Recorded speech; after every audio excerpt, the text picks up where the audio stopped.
journaliste à Univers Groupe Télévision, sont mes invités dans ce numéro spécial femmes de votre émission Le Thermomètre de la RDC, avec elle nous parlerons droit des femmes et flambée des prix des denrées alimentaires sur le marché. Bonjour mesdames. Bonjour. Et plein succès à vous pour ce mois qui est le nôtre. Voilà, comme je disais d'entrée de jeu, les femmes du monde entier ont fêté hier, dimanche 8 mars 2020, leur nôtre, on va dire, journée internationale, sous le thème « Je suis de la génération égalité, levez-vous pour les droits des femmes ». Un thème qui coïncide avec la nouvelle campagne plurigénérationnelle de l'Organisation des Nations Unies Femmes, Génération Égalité. Madame Angèle, Génération Égalité, comment comprendre ce concept? Disons que ça ne m'étonne pas d'ailleurs que ça vienne, l'ONU ait choisi ce thème parce que le secrétaire général actuel, Antonio Guterres, s'est vraiment distingué dans cette question de parité. Sous son mandat, au niveau du leadership des Nations Unies, c'est vraiment moitié-moitié. Et donc, il veut impulser et c'est un thème porteur. Et nous, on a un thème national d'ailleurs, ce thème étant Congolais, Congolaises, levons-nous pour défendre les droits des femmes. Mais il faut bien reconnaître que ce jour qui est, moi je dis toujours c'est une journée de célébration, mais c'est aussi une journée de réflexion. Et cette réflexion, nous en tout cas, dans mon parti, nous la faisons tout au cours du mois de mars, et puis d'ailleurs on en parle aussi pendant l'année, eh bien on se dit que s'agissant de notre pays, la République démocratique du Congo, on est vraiment en retard. C'est vrai que on peut dire depuis 1960, il y a eu des progrès. Regardez, les femmes sont de plus en plus instruites, elles vont à l'école, elles sont présentes dans tous les secteurs d'activité, elles sont ingénieures, médecins, enseignants, infirmières, agricultrices. Nous sommes partout. Mais nous ne sommes pas au poste de prise de décision. Et ce qui fait que nous devons bien conclure remarquer et conclure, la RDC, on a un retard énorme. Le chef de l'État, dans son discours d'investiture, également, je me souviens quand il a fait son discours pour le 30 juin depuis Béni, il avait dit que c'est un sujet qu'il porte vraiment à cœur. Les femmes, nous allons nous promouvoir cette égalité. Mais quand on regarde dans la réalité, eh bien, on constate que oui, la RDC, nous avons des textes forts, par commencer notre Constitution, le fameux article 14. Nous avons une loi d'application à ce texte. Nous avons également souscrit à toutes les conventions internationales, déjà au niveau régional, la SADC, l'Union africaine qui prône cette fameuse parité, cette égalité. La fameuse résolution 1325 des Nations Unies sur les femmes, la paix et la sécurité, qui vraiment exhorte les chefs d'État et de gouvernement de nommer des femmes à des instances de prise de décision. Mais dans la réalité, ce n'est pas encore ça. Et ça, on peut regarder nos différentes institutions. Bon, le chef de l'État, quand il a eu à nommer, le gouvernement a eu à dire, oui, nous avons la qualité, si je me souviens bien, mais peut-être pas la quantité. Donc nous demandons un peu d'être patiente. Et c'est vrai qu'on a, comme on a eu à le remarquer plusieurs fois, la première fois dans l'histoire de notre pays qu'on a une femme vice-premier ministre en charge du plan. On a la deuxième fois dans l'histoire une ministre aux affaires étrangères. Nous avons un ministre d'État maintenant s'occupant du genre. Donc les femmes dans ce gouvernement actuel ont des postes régaliens, contrairement au gouvernement passé. Mais on est encore très loin des 30%. Et on a évidemment une femme à la tête de l'Assemblée nationale. Mais on est loin, pas 30%, pas 20%, on est toujours dans les 10%. Alors, quand est-ce que les choses vont réellement changer? Donc, ce thème porteur de égalité, espérons que ça va un peu inciter le chef d'État à encore une fois impulser un changement, surtout qu'il est à la veille. Une femme carrément Premier ministre. Surtout, bon, c'est vrai que ce genre de poste, on tient compte des équilibres. Là, ils sont dans le cadre d'une coalition, donc c'est un rapport de force. Mais moi, je dis que le chef de l'État a, en vertu de la Constitution, un pouvoir de nomination fort. Nous l'attendons au tournant, moi en tout cas personnellement, nomination des mandataires publics. J'espère qu'on aura des femmes. Il y a des femmes, on ne dit pas femmes pour dire femmes. Il y a des femmes capables dans ce pays, donc il faut les identifier, les nommer. Il y a les postes d'ambassadeurs, on a très peu de femmes. Donc voilà, nous l'attendons vraiment au tournant. Madame Clarisse, égalité entre hommes et femmes, des mots que beaucoup d'hommes ou de femmes considèrent comme contraires à certains prescrits religieux, comme anathème, s'il faut le dire. Est-ce vrai? Bon, ça dépend, hein, dans quel contexte on l'utilise. C'est dans le mariage, c'est dans la politique, c'est dans la vie professionnelle. Où est-ce qu'on l'utilise? On dit qu'il ne peut pas avoir d'égalité entre hommes et femmes parce que c'est déjà depuis le jardin d'Éden que ça a été institué. Bon, ça c'est un grand débat. Il faut dire déjà que c'est un grand débat, mais je salue en tout cas les avancées qu'il y a quand même dans notre pays. Parce que déjà, nous, quand on grandissait, tu sais, autour de nous, c'était quoi? Dans la famille, les garçons vont dans une école réputée, très bonne école et tout, alors que les filles, pour la plupart, c'était dans des écoles qu'on appelle communément école Asimandak. Donc, pour dire que c'est le garçon qui doit tenir la famille, qui doit aller de l'avant. Aujourd'hui, heureusement, il y a plus, on n'en parle plus vraiment. Donc, la tendance a vraiment baissé et les parents prennent de plus en plus conscience qu'il faut quand même donner les chances et aux enfants qui sont filles et les mêmes chances aux garçons. Donc les chances qu'on donnait seulement aux garçons, aujourd'hui on les donne également aux filles. Les garçons étaient toujours plus servis que les filles, je ne sais pas pourquoi, et on les servait toujours les premiers. Oui, mais aujourd'hui justement la tendance a quand même baissé. Heureusement pour nous les parents, hein, ça touche finalement toutes sortes de femmes, même celle qui n'a pas étudié, celle qui a étudié, aujourd'hui elle comprend qu'il faut que le garçon et la fille aient les mêmes chances. Donc les études, s'il faut voyager, s'il faut offrir des histoires, excusez-moi, hein, moi je suis du centre, je sais comment ça se passait, j'ai vécu ça, c'était vraiment, c'était fort chez nous. Donc, pas chez nous, chez mon père, mais chez mes tantes, chez mes oncles, chez mes grands-parents. Ce sont les garçons qu'on a censés, alors que les filles, c'était, bon, elle va se marier bientôt, elle va partir, oh, ça ne sert à rien. Parfois, à 15 ans, 16 ans, on trouve un époux vite pour cette femme, pour cette fille. Mais aujourd'hui, la tendance a baissé.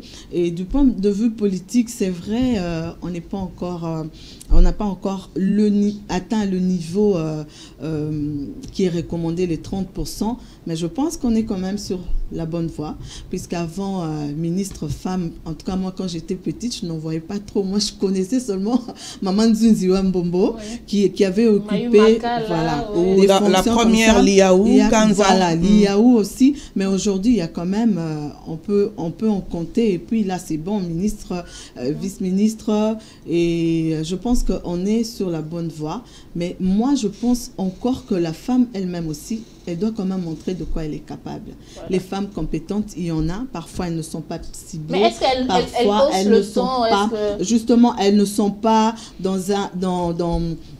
dans des corporations qu'il faut pour qu'on puisse quand même la découvrir, on pourra la dénicher, la valoriser aussi, parce qu'il y en a aussi, elle est dans son coin, elle se dit, bah, moi je pourrais pas, oui, en fait. Moi je peux pas parler devant les gens, moi je peux pas, mais une fois qu'elle rencontre quelqu'un comme maman Angèle, elle échange avec, on lui fait comprendre que maman, tu as de la valeur, écoute, il y a ça, tu peux faire ceci, tu peux parler autant, puisque tu as des idées, tu peux être aussi à côté, occuper des postes qui feront que tu aides non seulement ta famille, mais aussi le pays. Donc, il y a quand même des choses comme ça. Et puis moi, je pense qu'autour de nous, c'est important qu'on puisse conscientiser surtout cette femme. Parce que même celles qui est, les femmes maraîchères, que ce soit, il y a des femmes qui sont dans l'artisanat, mais elles vous font des choses, c'est exceptionnel. Vous vous demandez d'où vient cette idée. Elle prend des sachets, elle est en train de faire des sacs. Oui, elle utilise l'osier qu'elle mélange avec. Elle utilise de l'osier avec. Mais qu'est-ce qui se passe? D'où est-ce que ça vient? Et quand tu vas essayer de te renseigner, elle est peut-être des 6, des 4, mais seulement c'est en elle. C'est en elle. Donc, sur ce plan-là, moi, je ne pense pas que c'est... Quand il faut, par exemple, faire des expositions, on ne va pas privilégier un homme parce que c'est un homme, on va laisser la femme. Non. Il faut qu'on... Au même pied d'égalité, on doit les traiter, je pense. Donc, cette femme, elle a aussi la chance, s'il y a exposition, s'il faut qu'on aille voir les ministres pour obtenir, je ne sais pas, des financements dans des agences, au FPI, des agences qui sont là pour aider ces femmes. Moi, je pense qu'on doit quand même prendre en compte ces choses. Alors, pour vous, c'est pas, on va dire, il n'y a rien d'anti-biblique, d'anti-moral à parler d'égalité entre hommes et femmes?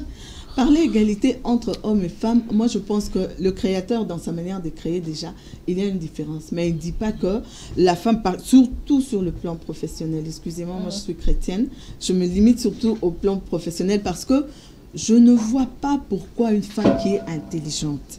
Il y a une vidéo qui a circulé sur les réseaux sociaux, une Française qui explique comment est-ce que jusqu'à ce jour, les femmes sont toujours moins payées que les hommes, elles n'ont pas les mêmes choses. C'est en France, nous savons que la France quand même est un peu plus avancée que nous. Donc c'est un combat, c'est une lutte qui doit être, qui doit se faire pratiquement tous les jours. Non pas pour écraser l'homme, mais pour que si la femme est intelligente au même pied d'égalité que l'homme, parfois même, il y a des femmes qui sont plus intelligentes que les hommes, mais elle fait l'assistante, elle a moins de primes que l'homme.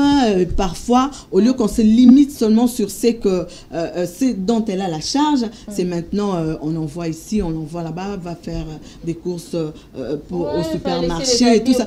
Voilà un peu. Pourquoi? Parce qu'elle est une femme. Mais cela aussi n'empêche pas, en tant que femme, parfois, vous pouvez vous retrouver dans un bureau où il n'y a pas de femme, les gens sont un peu occupés à autre chose. Bon, tu te dis, tiens, je peux aider à ceci. Tu peux aider. Mais il y a quand même des hommes aussi qui déconsidèrent. Ils voient, et celle-là, qu'est-ce qu'elle peut apporter ici? Et puis les femmes dans ce bureau, et puis les femmes. Et puis, ici en RDC, excusez-moi de vous dire, même quand on parle d'égalité, moi je suis déçue. Je suis déçue de ce que font les femmes. Moi, j'ai une amie qui travaille quelque part ici, là on vend les textiles, elle vient d'un congé de maternité et on l'a renvoyée. Non, tu es une charge pour nous. Oui, dites-moi. Maintenant, quand on cherche, et pourtant ces genres de situations, toutes les femmes devaient s'élever pour la soutenir. Ce sont déjà des moyens qui font que la femme n'est pas égale. Parce qu'un homme peut tomber malade pendant parfois 3 mois, 6 mois. Mais quand il revient au travail, ça ne pose pas de problème. J'aimerais dire quelque chose là-dessus. Là, j'aimerais dire, cette journée internationale, on l'appelait, c'est l'ONU qui l'a instituée, hein, je crois en 1977, on l'appelait Journée internationale de la femme. Eh bien, ils ont changé. C'est Journée internationale des droits des femmes. Donc, c'est à nous, femmes, de connaître nos droits. Vous savez que légalement, une femme a droit à un congé maternité dans ce pays. Nous sommes assez avancés sur nos droits par écrit. C'est que nous les ignorons et nous ne les revendiquons pas. Et c'est l'occasion, lors du coup d'envoi du mois de la femme, justement, d'édifier la femme sur ses droits.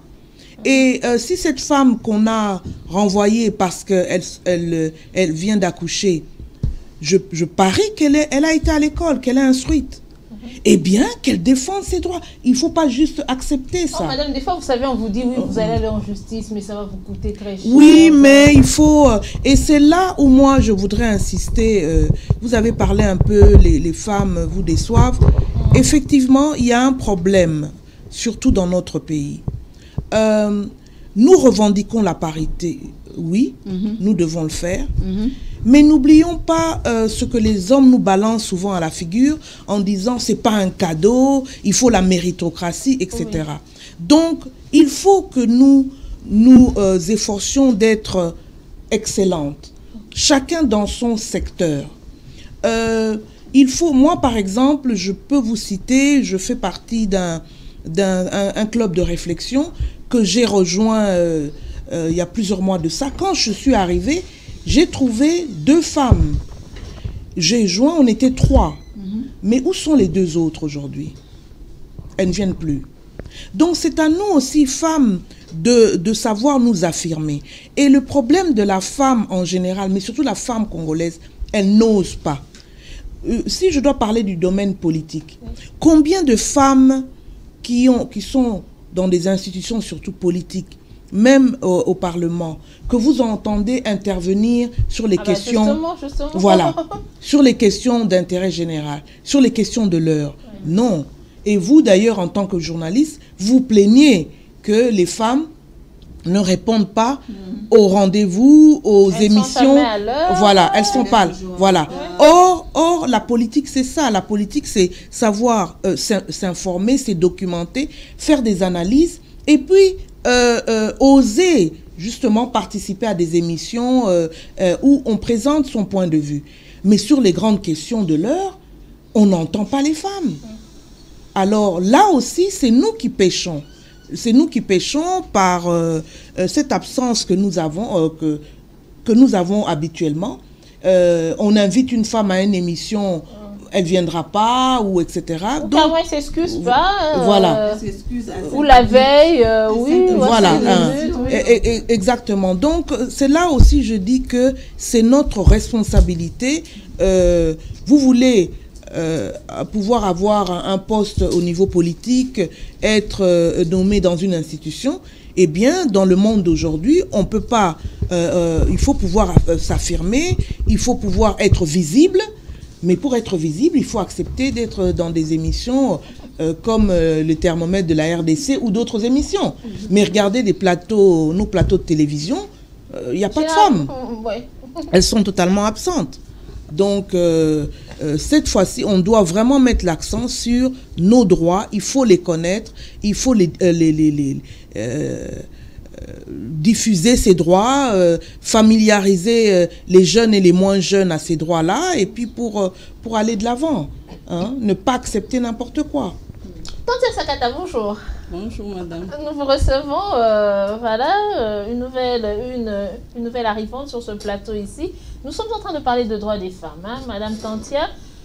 Partout dans le monde, aucun pays ne peut se vanter d'avoir atteint l'égalité des sexes. Les femmes se plaignent de travailler plus. Et tout à l'heure, même madame Clarisse l'a dit, hein, que même en France, il y avait des femmes qui étaient en train de revendiquer ce droit de travailler plus, mais d'être payées moins que leurs collègues hommes. Et voilà, et elles subissent aussi plusieurs violences diverses sur le lieu de travail ou à leur domicile. Parce qu'il faut le dire qu'ici, sortant un peu du carcan un peu trop professionnel, parlons de l'égalité aussi, on va dire, c'est sur tous les plans, ou bien c'est seulement sur le plan professionnel? Non, on peut parler sur tous les plans. Hein. Donc aussi, oui, voilà.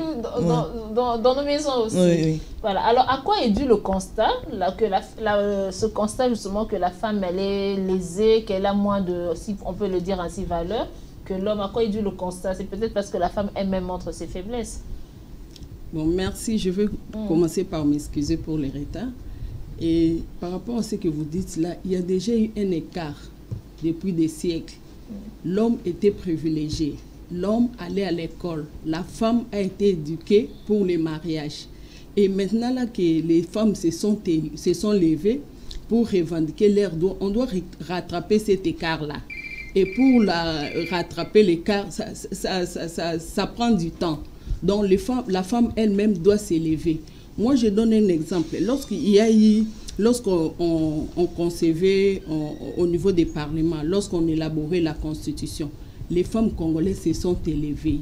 Il n'y avait pas de femmes de l'opposition ni de la majorité. Il y avait toutes les femmes de toutes les couches, la société civile, l'opposition, la majorité. Elles se sont levées et la parité a été consacrée dans notre Constitution. C'est juste question de s'élever, de prendre conscience de ces droits et on les revendique. Mais ce qui me cœur un peu, cette femme-là ne sait plus s'élever pour défendre, pour exiger l'application de cette parité-là. Alors que en son temps, elles étaient levées pour que la parité soit consacrée. C'est l'abandon, je ne sais pas, la division aussi. Ou bien elles trouvent qu'elles se sont assez levées, elles ont peut-être beaucoup fait de bruit, mais jusque-là, il n'y a pas d'avancée. Peut-être. Non, il faut toujours continuer à pousser, à s'élever, à revendiquer pour obtenir gain de cause. Du moment où on n'a pas obtenu gain de cause, on ne peut pas lâcher. Alors, est-ce que ce n'est pas quelque part nous aussi les femmes qui montrons une certaine légèreté? Par exemple, nous mettons en avant plus nos atouts physiques ou notre intellect, parce que de nos jours, pourquoi est-ce qu'on parle de promotion canapé dans des entreprises? Donc, des femmes, quand elles vont chercher du travail, facilement, elles sont à la merci de leurs supérieurs hommes. Facilement, lorsqu'elles ont ce travail-là, pour grimper de promotion, elles ont tendance à passer par la promotion lit, promotion canapé. Bon, je ne sais pas. C'est peut-être le fait que la femme elle-même montre que... Moi, ça me fait rire. Dans quel sens? Lorsqu'une femme est compétente, je ne crois pas qu'elle va passer par ces moyens-là pour accéder à des postes de responsabilité. Là, ce sont des femmes qui ne sont pas compétentes. Toi, tu vas à l'université, tu es intelligente, tu vas accepter de passer par les points sexuellement transmissibles. Je ne crois pas. Non, moi je voudrais... c'est un sujet qui est délicat et moi je considère aussi pénible, mais c'est une réalité. Il y a des femmes instruites, compétentes, qui n'hésitent pas justement à recourir à ce genre de procédé. Il faut le reconnaître. Et pas seulement au Congo, c'est partout dans le monde. D'où il y a 3 ans, le fameux Me Too Movement, qui est né aux États-Unis, où les femmes ont dit « il y en a assez, nous n'allons plus accepter ça ». Mais il faut un certain courage. Moi, je me souviens d'un séminaire où j'ai été de jeune, où une jeune s'est levée, m'a interpellée, a dit « écoutez, moi, la politique me passionne. J'aimerais bien me lancer dans ça, etc. » Et elle avait l'air vraiment une fille intelligente. Elle dit « mais mon problème, c'est que j'entends et je vois mes grandes sœurs, je vois pas ces grandes sœurs biologiques, hein, mais bon, qui, pour accéder à des postes de responsabilité, ont dû utiliser la méthode canapé. Qu'est-ce qu'il faut faire? Donc, il faut utiliser ça pour y arriver. Et moi, ma réponse, je lui ai donné un peu ce que vous dites.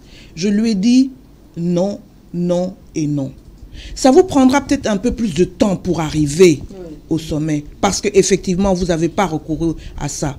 Mais vous, tous les matins, vous allez vous regarder dans la glace, vous serez fiers de ce que vous verrez, parce que vous utilisez votre tête et non votre corps. Et je lui ai dit non, et il y a des exceptions, plein d'exceptions de femmes qui disent non, moi j'utiliserai pas ces méthodes-là. Et c'est ça qu'il faut dire à nos jeunes, les encourager. Et moi, en tant que leader de parti politique, j'ai été confrontée au moment, notamment en 2015, quand j'essayais d'identifier des candidats pour les élections provinciales, de maris qui étaient militants dans mon parti, dont les femmes aussi militaient. Mais quand il a fallu, j'ai proposé de choisir leurs femmes comme candidats, ils ont dit non. Et quand j'ai parlé seul à seul avec eux, non. Parce que la femme politique a l'image de la femme légère. Voilà. Il ne faut pas se nier, c'est la réalité. Mais maintenant, c'est à nous, femmes, de changer cette réalité. Et de dire, moi, je n'accepte pas, j'y arriverai, mais avec ma tête. Et nous y arriverons aussi avec nos têtes si vous parlez à un moment donné, nous nous organisons pas. Et effectivement, il y a eu ce grand moment-là, la période de transition, la constitution, même avant ça, Sun City, tout ça, où on avait l'impression que, c'était pas l'impression, c'était une réalité, les femmes étaient unies. Mais maintenant, effectivement, on a l'impression qu'elles ont un peu baissé les bras. Chacun, c'est pas à cause des guéguerres de partis politiques. Voilà, et puis chacun veut se battre en solo, hein, en disant, y a pas, on voit beaucoup dans dans les réseaux sociaux, notamment Twitter, on prône la solidarité entre femmes et tout. Là encore, il faut accepter l'évidence. Cette solidarité, moi, je ne la vois pas. Je ne la sens pas. Parce que je vais pas citer des noms ici ou des cas précis. J'ai vu des femmes se poignarder dans le dos pour arriver. On demande une femme compétente dans tel domaine. Vous n'êtes pas du domaine. Moi, si on me demande une économiste, je ne vais pas me présenter économiste. Je vais chercher parmi les femmes. Mais beaucoup de femmes, c'est pas comme ça. Donc, c'est à nous aussi. C'est là où moi, je dis souvent que ce mois de mars doit être un mois de réflexion aussi. Comment on peut changer les choses pour avancer. Sinon, regardez, les autres pays font des avancées, hein, en tout cas en matière politique. Hein. Le Rwanda à côté, le gouvernement c'est 50-50. Hein. L'Éthiopie c'est 50-50. Les Seychelles c'est 50-50. L'Afrique du Sud également. Même la Guinée-Bissau, 50-50. Parce que au départ, le pouvoir, le régime en place a pris cette décision, mais elle a pris cette décision sous la pression des femmes. Hein?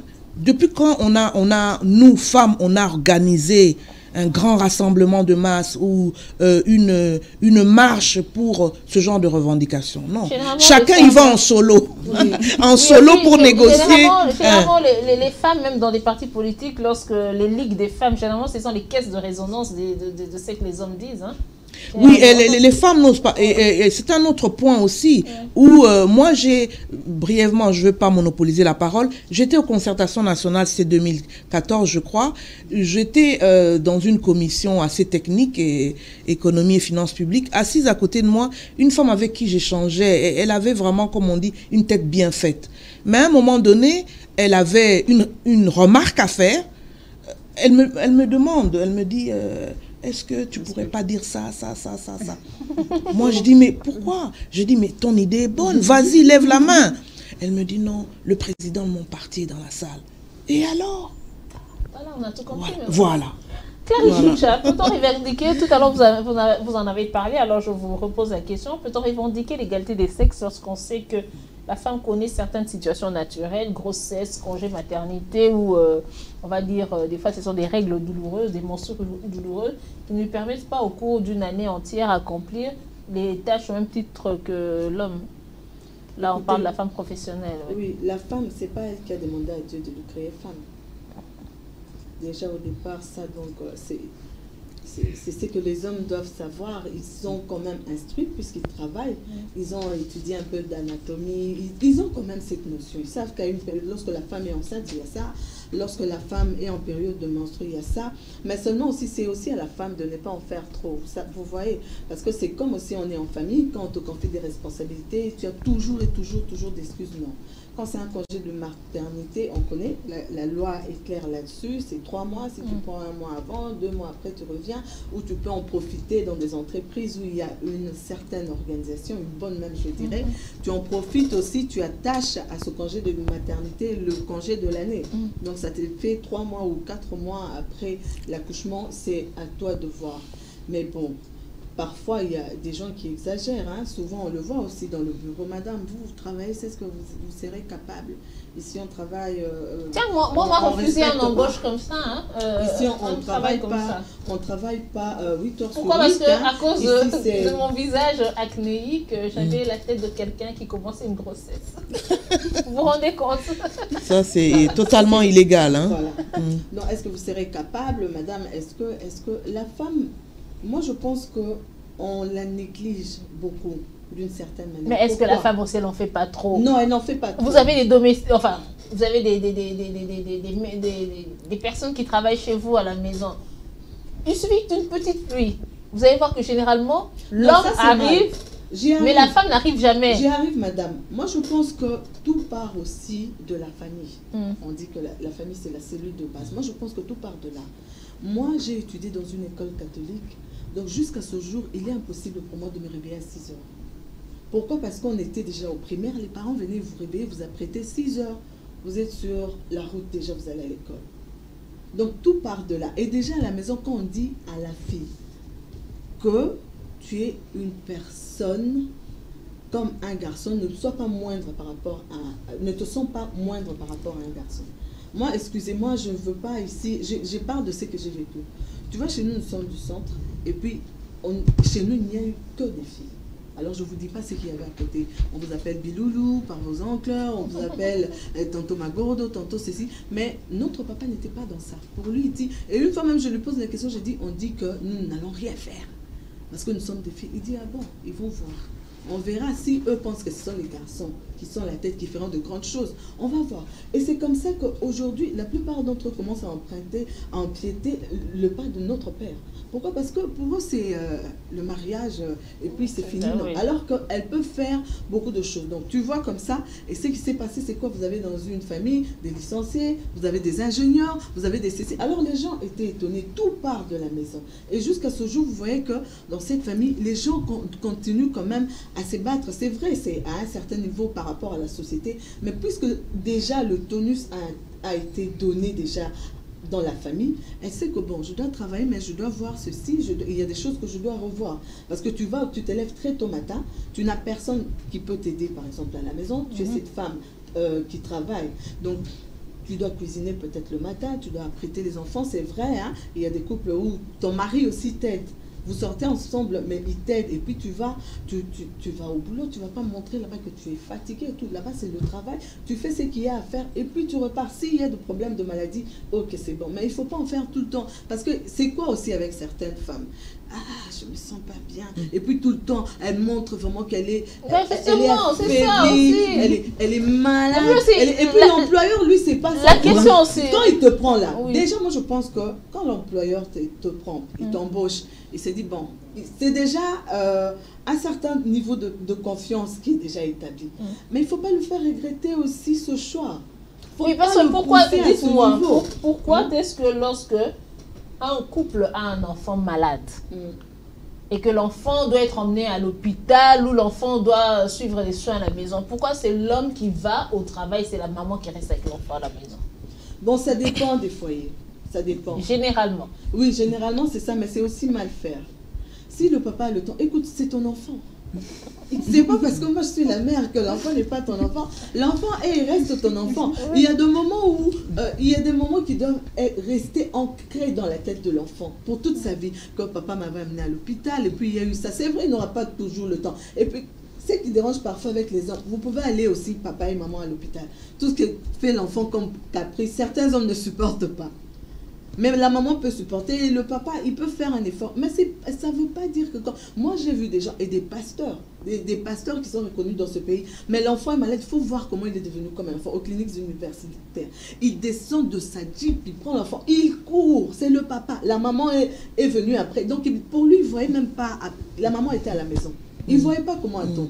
Moi, je pense que tout part de la perception déjà qu'on donne aux enfants. Et de l'image aussi qu'on a de soi-même. Hein? Oui, je voudrais juste dire que je suis tout à fait d'accord avec vous. Tout commence dans la maison, la cellule familiale. Et c'est à nous, les mamans, de savoir aussi comment on élève nos petits garçons. Oui. Dire non, ne pleure pas comme ta sœur, etc. Bon, donc c'est tout ça aussi. Mais la notion d'égalité, il ne faut pas que nous trompions. Égalité ne veut pas dire nous exigeons que l'homme, ce que l'homme fait, moi je fais, etc. Le mariage n'est pas une lutte, une confrontation. Hein? Et déjà, le Seigneur nous a créés pas de la même façon. L'homme est plus fort. Donc il y a des travaux que lui, il sera peut-être plus amené à faire. Je faisais toujours rire ma mère en disant, moi, piler le pondou, ça devrait être le travail d'un homme. Bon, dans nos traditions, ce n'était pas le cas.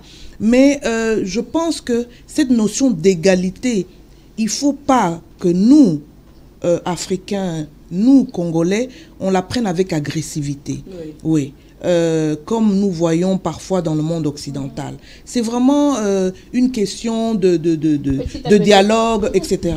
Et quand l'exemple du malade, de l'enfant malade, les choses commencent à changer. Oui. Moi, j'ai été amener une sœur malade une fois en urgence. J'étais heureuse de voir 2 jeunes papas avec leurs enfants. D'ailleurs, une de mes sœurs les a taquinés, a dit, moi, sinon, Azawap. Ils disent, ah, la parité, hein. Bon, non, donc les choses aussi commencent à changer et y allons-y, voilà, on y arrivera. Tantia Sakata, une femme au foyer devrait-elle revendiquer l'égalité des sexes autant que le ferait une femme professionnelle? Non. Il faut faire la part des choses, Lila. Oui. Les mariages, c'est Dieu qui l'a institué. Et la Bible est claire. Moi, en tant que chrétienne, l'homme est le chef de la femme. Donc, sur ces terrains-là, on ne peut jamais parler d'égalité. L'égalité dont nous prenons ici, c'est sur le plan professionnel. Et c'est sur le plan professionnel, comme nous faisons les mêmes études, nous sommes face aux mêmes professeurs, nous avons les mêmes intelligences. Donc, c'est tout à fait normal que nous ayons les mêmes postes, les mêmes... Non.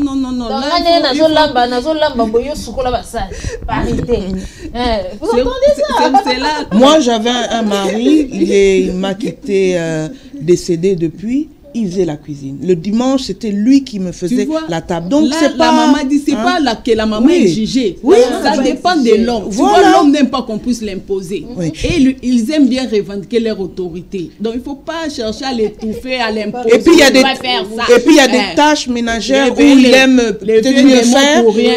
Il est plus à l'aise à passer l'aspirateur. Voilà, il ne faut pas être là à imposer. Moi, je pense que quand il y a l'amour, il y a des choses... Voilà. On ne va pas demander. Exactement. Il le fera justement parce qu'il t'aime. Parce qu'un homme qui aime sa femme ne peut pas supporter sa femme travailler à longueur de journée. Parce qu'il y a des gens, moi, en tout cas, excusez-moi, c'est mais qu'est-ce que tu fais là? C'est pas fini. Non, c'est fini.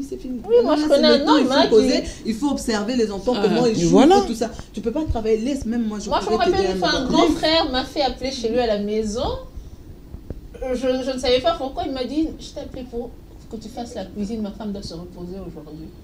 J'étais choquée. J'ai moi venez faire la cuisine. Il dit oui, ma femme doit se reposer. C'est beau. Toi, tu fais la cuisine et moi et ma femme on sort. Voilà. Oui, choses. Ouais, par amour, il peut pas quand même tout te laisser. Tu es ici à la lessive, à la cuisine, tu es là-bas aux enfants et tout ça.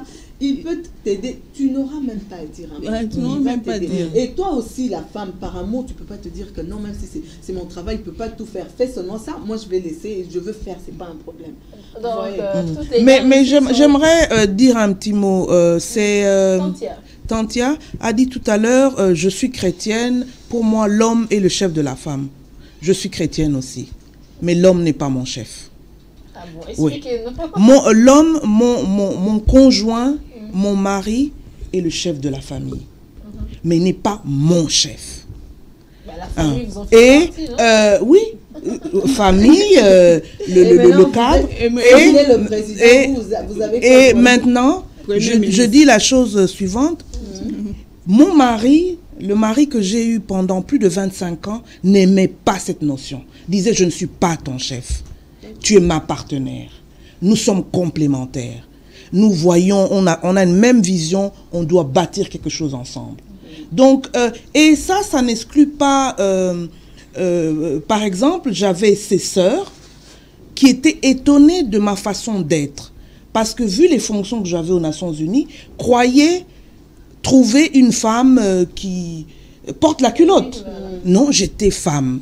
Je restais la femme à la maison. Je rentrais, j'avais le plaisir de préparer à la maison. Mais lui, il avait le plaisir de préparer le week-end pour moi. Donc, cette notion-là de chef, non. Chef, ça veut dire autorité, ça veut dire celui qui autorise, qui interdit, qui domine. Non, nos décisions, on les prenait ensemble. Donc, cette notion de chef de l'homme, il est le chef de la femme. Non. Voilà. Moi, je m'explique parce que je reviens à la Bible. Je reviens à la Bible. Aimé. Moi, je reviens à la Bible. Moi, c'est ça la clé. Dieu a dit quoi à la femme? L'homme dominera sur toi. C'est clair. Dieu a dit, après la désobéissance, tout a été changé. Mais avant, Dieu avait dit quoi? Je vais créer une aide semblable à l'homme. La femme, c'est une aide semblable. Mais après la désobéissance, Dieu a dit quoi? L'homme dominera sur toi et la femme doit se soumettre. C'est sur ce point que nous y sommes. Donc on est et moi, je le dis toujours. Dans les milieux professionnels, lorsqu'on me dit tu dois te soumettre, moi je dis non, ici il n'y a pas de soumission. On ne se soumet que dans les mariages. La soumission, c'est dans les mariages. Ne confondez pas les choses. Ici, nous sommes appelés à un respect mutuel. collègues. Mais si tu n'es pas mon mari pour que je puisse me soumettre à toi, toi tu ne peux pas dominer sur moi. En fait, c'est ça. Pour vous, votre mari domine sur vous, ça ne... Non, c'est pas moi. C'est la Bible, papa. Moi, je crois... de dominer dans le sens de mater, mais dominer, ça veut dire ça en français. Moi, par exemple, sur ce plateau, je pense que je suis la plus vieille. Oui. Donc, j'ai des parents qui sont beaucoup plus vieux que vos parents. Okay. Eh bien, j'ai un père qui, à chaque décision, consultait maman. Et bien qu'il se revendiquait comme chef de famille, parce que c'est lui, maman travaillait plutôt à la maison, n'avait pas de... j'avais une maman qui n'a pas dépassé 4e primaire, parce qu'à l'époque, on n'autorisait pas les filles à dépasser 4e primaire, mais c'était une femme intelligente. Les grandes décisions et les petites, il la consultait. Donc, quand vous consultez quelqu'un, je vois pas comment vous pouvez dominer cette personne. Bon, c'est de la sémantique peut-être. Les derniers mots reviennent à l'homme. On peut bien vous consulter, mais les derniers mots... Chez mes parents, le dernier mot... Et les ministres, vous donnez vos avis, mais le chef a la prépondérance sur ce que vous allez dire. Bon, bah attends, oui, vous disiez. Je disais. Non, vous avez dit le chef a le dernier mot à dire. Oui, le chef a le dernier mot. La domination, c'est dans ce sens-là dont j'ai parlé de la domination, le sens que je vais donner à la domination. C'est le chef qui a le dernier mot. Alors, Clarisse... Il faut un partenariat, il faut un dialogue, il faut la communication. Oui. C'est ça la beauté du mariage. Mais dire c'est moi l'homme, je suis ton chef. Logique là. Ah, moi, bon, je ne suis pas dans cette logique. Ok, d'accord. Alors, ici, on est d'accord. Le sous-thème plutôt choisi, Clarisse, pour cette journée était Congolais et Congolaises, levons-nous pour défendre les droits des femmes. Peut-on se dire qu'il y a des avancées? Vous avez dit, c'est vrai, vous avez répondu, mais c'est des avancées en termes de protection de la femme. Non, il n'y en a pas assez. En tout cas, par ce que je vois, je ne sais pas, peut-être que je n'ai pas encore tout ce qu'il y a comme élément, je vous le dis. Mais bon, s'il y a des avancées, ce sont des petites avancées. Ce sont vraiment, surtout en termes de droits des femmes, c'est qu'on voit dans les entreprises, voilà. Ça va pas. Parfois, vous savez, lorsque vous circulez même dans les marchés, vous entendrez des femmes dire, Madame Angèle, que mon goût, moi, si. Mais ça, c'est une réalité. Et ça, au début, je disais que non, ils exagèrent. Mais aujourd'hui, je comprends, c'est vrai. Regardons seulement lorsque une femme perd son mari. Ce sont les tantes paternelles qui causent le plus de problèmes. Oui.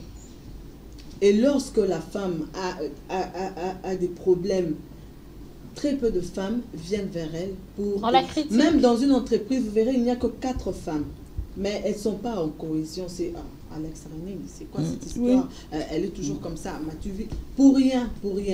Et même lorsque une femme, c'est ce que les femmes du marché disent le plus souvent, c'est maman, elles disent, est-ce que tu as déjà vu une femme conductrice, même si elle trouve sa soeur avec un bébé, même avec des enfants, est-ce qu'elle l'a déjà pris dans le véhicule? Ça va me m'arrêter.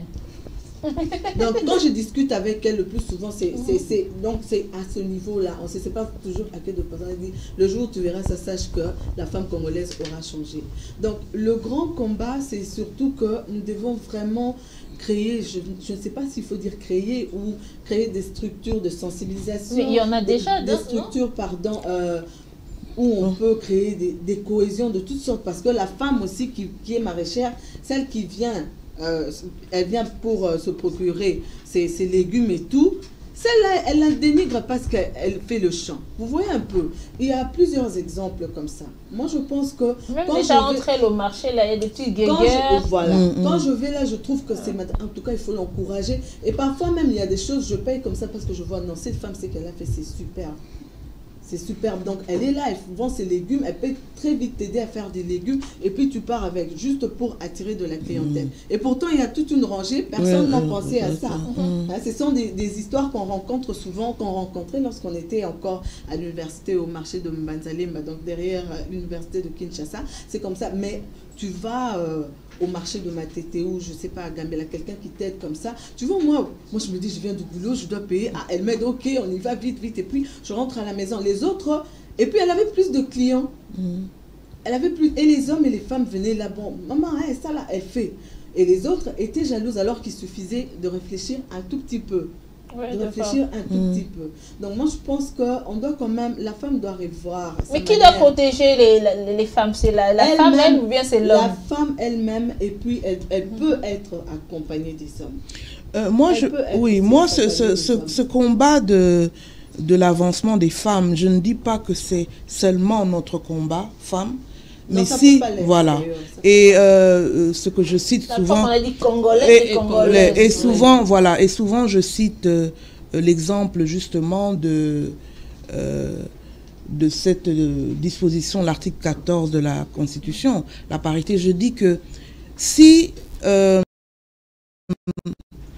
ça ne dépendait que des femmes pour le vote de cet article, ça ne serait pas passé. Parce que les femmes n'étaient pas majoritaires au Parlement. Si c'est passé, si la parité est passée, c'est parce qu'il y a des hommes qui se sont joints à nous. Oui. Voilà. Ils se sont appropriés. Voilà, ils se sont appropriés, ils sont, comme on dit, genrés. Mais oui, battons-nous pour l'égalité, mais je suis d'accord avec Larry, ça passe par la solidarité. Et quand on voit ce qui se passe autour de nous, la solidarité n'est pas là. Moi, j'ai un cas bien précis d'une femme, malheureusement, elle nous a quittés maintenant, elle voulait être gouverneure du Kassa oriental. Elle était candidate. Et moi, j'ai entendu d'ailleurs ça sur Radio Okapi, il y a quelques années, je peux d'ailleurs citer son nom, Monique Kande, candidate à la députation au gouvernorat. Je dis, mais c'est formidable, on n'a pas de femme gouverneur dans ce pays, tout ça. Et je cherche le numéro de la dame. Je raconte brièvement, l'histoire est longue. Je trouve, je l'appelle, je dis, maman Monique, en quoi on peut t'aider? Elle-même, elle était un peu étonnée qu'on vienne vers elle comme ça. Elle ne savait même pas par quoi commencer. J'ai dit, non, déjà, les élections, ça demande de l'argent. On peut faire un fundraising. Les élections, ça demande de construire un message. On peut t'aider à construire un message. Et je vais vers des femmes qui la connaissaient depuis belle lurette, parce que c'était une femme activiste très connue. Mais quand j'en ai parlé, j'ai dit, vous avez appris la nouvelle, maman Monique est candidate. On pourrait essayer de l'aider. Ah non, j'étais étonnée. Donc, comme vous l'avez dit, voilà. Oui, ça n'existe pas. Moi, j'étais dans une réunion des femmes politiques. J'étais étonnée. Ces femmes-là, qu'est-ce qu'elles ont dit? Il y avait des femmes politiques, femmes de la société civile, dans une formation organisée par la Fondation de Saïdé. Les femmes, ces femmes-là ont dit, on a posé une question, il y a plus de 52% des femmes. Comment est-ce que les femmes sont moins élues par rapport aux hommes? Non, nous, on ne peut pas voter pour les femmes. Ce sont les femmes qui les disent. Nous, on ne peut pas voter. Pourquoi? Ah, elles l'ont dit carrément comme ça. Pourquoi? Parce que les femmes politiques nous utilisent comme leur marche-pied. Lorsqu'elles montent, elles nous oublient. C'est pour ça, nous, à notre niveau, on ne peut pas voter pour, j'ai entendu cette place dans un grand parti politique. Et ce qui est scandaleux, on l'entend dans les partis, mais on l'entend, nous, je ne l'ai pas entendu directement, des amis ont entendu, dans une université de la place, école d'ailleurs de journalisme, il fallait nommer, élire ce que vous appelez, c'est le CP, le chef de promotion, voilà. Et il y avait une femme, une jeune femme candidate. Eh bien, les femmes, ceux qui la soutenaient, c'était quelques garçons. Les femmes ont dit non, non, on ne va pas la soutenir et tout ça. Et on demande, mais pourquoi? Elle dit non, quand une femme est élue, c'est pour elle-même, makamnos ponaye moko, tout et tout. Hein? Elle pense qu'à elle. Mais quand un homme est élu, tu peux même manger un peu derrière lui. Hein? Et puis t'offres un coca. Donc j'ai dit, ça commence très tôt. Ça commence très tôt. Alors, voilà. Moi je pense qu'à ce niveau, on doit quand même trouver des stratégies, revoir vraiment... sensibiliser. Revoir la sensibilisation, revoir la vulgarisation. Il faut revoir beaucoup de choses. Parce qu'il y a des choses qu'on a trouvées comme ça qui montent. Il ne faudrait pas que ça se répercute chez vos petits-enfants. Parce que nous sommes comme vos enfants, Madame Angèle. Donc il faut quand même casser cette communication. Il faut vraiment revoir la chose. Et moi, j'allais dire, si déjà les femmes leaders réfléchissent de cette manière-là, vous ne voyez pas qu'elles vont influencer les femmes de la base.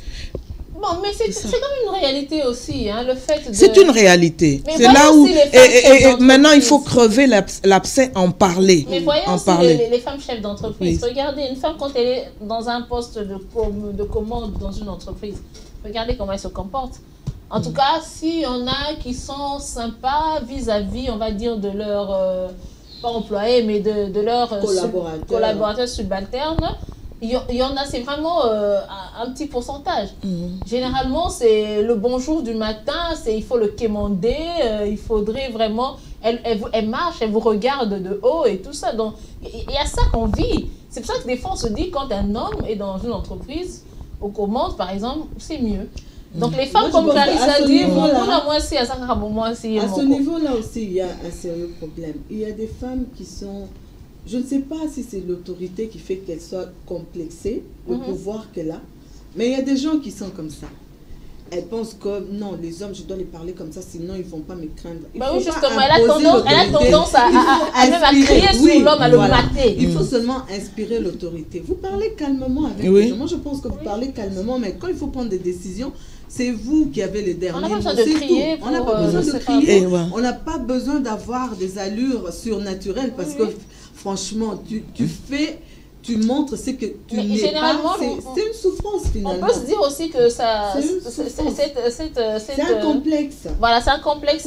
C'est pour masquer une certaine faiblesse que l'on se donne des airs.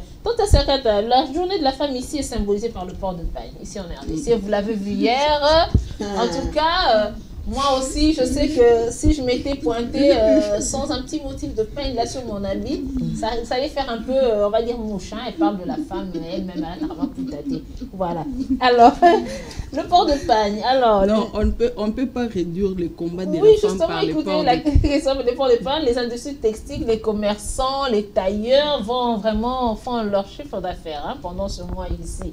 Et je vous dis, samedi, même pour tomber sur un couturier libre, c'était tout un problème.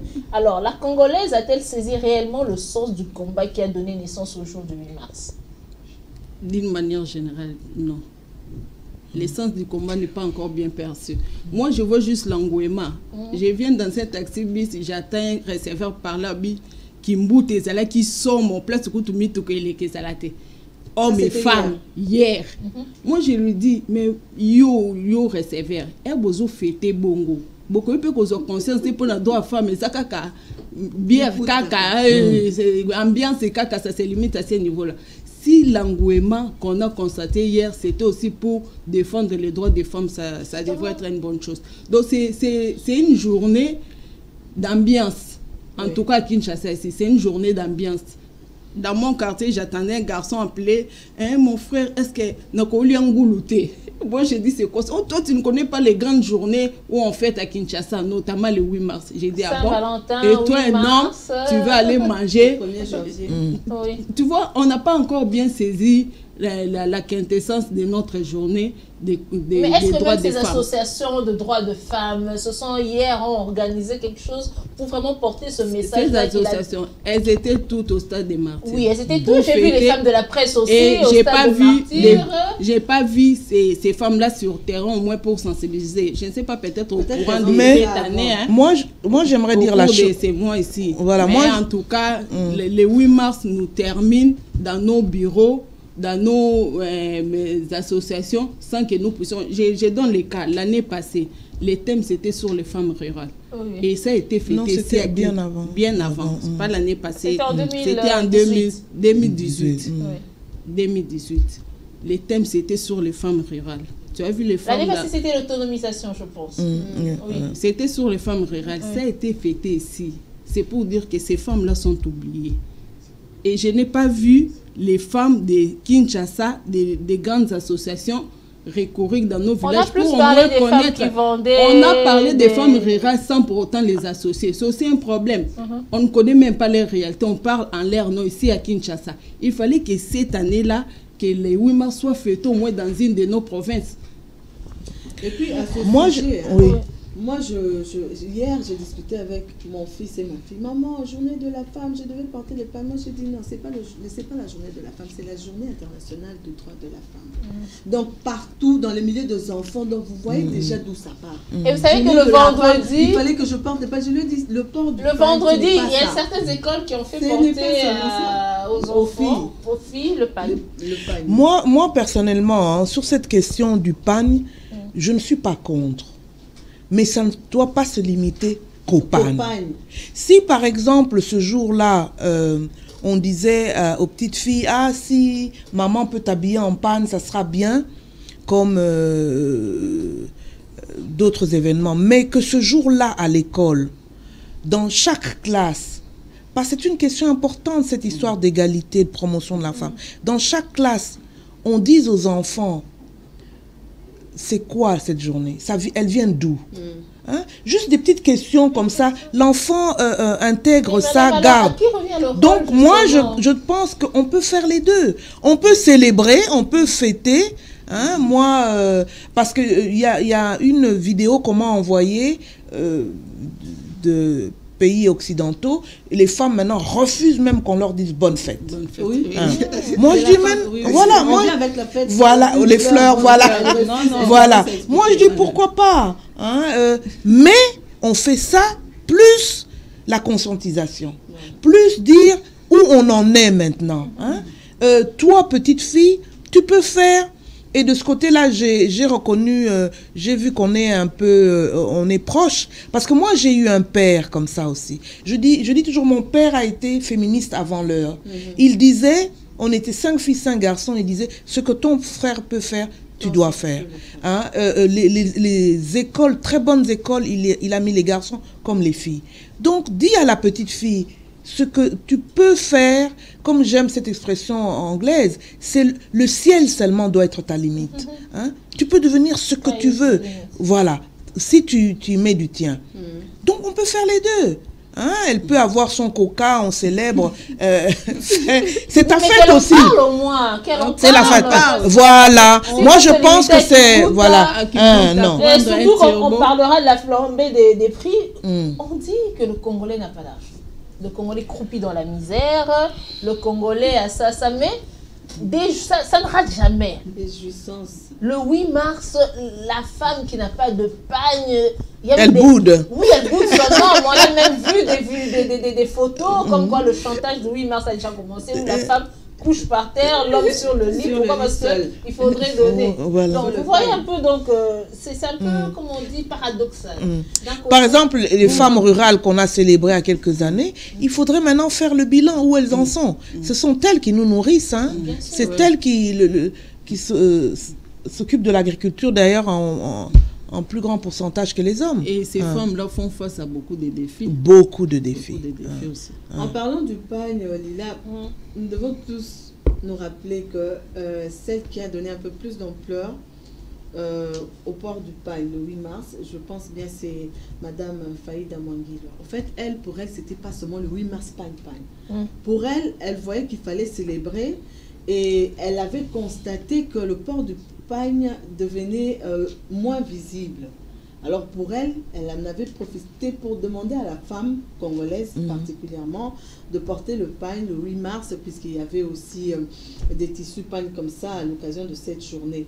Et c'est comme ça que les gens n'ont limité ce jour. Oui, mais Madame Faïda Mangilo nous a créé à nous parents des problèmes. Parce que quand on n'avait pas de quoi vêtir nos enfants pour cette journée-là à l'école, ça nous crée des problèmes. Non, au-delà du port, elle ne s'est pas limitée à ce niveau-là. Oui. Elle militait pour le droit des femmes, dans tout ce qu'elle fait. Que la femme soit habillée décemment.